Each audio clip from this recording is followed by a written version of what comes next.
Jy is 'n klonkie lekker. Om oor Jonathan te praat is net lekker.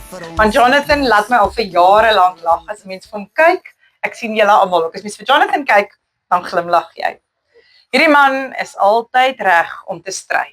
Hy's altyd moeg en kan hy kla, soos niemand nie.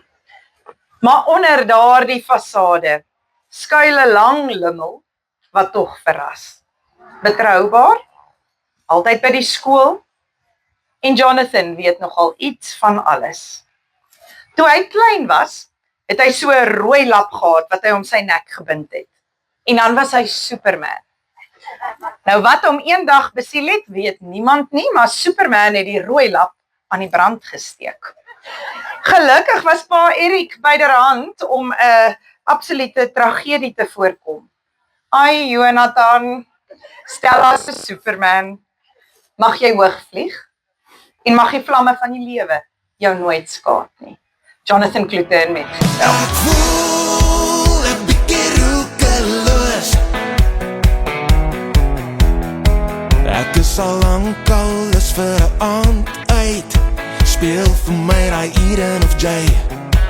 My hart wil skop soos 'n bok in die ou tyd.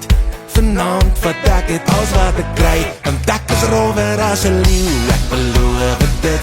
Baie sterker as 'n bul. Ek beloof dit. My nagte langer as die een op 160. So gee my die pinkie net vir 'n rukkie.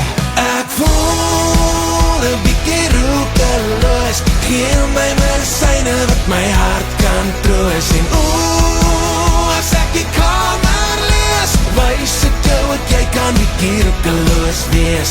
Wys ek jou dat jy kan bietjie roekeloos wees. Ek is al lang al is vir 'n groot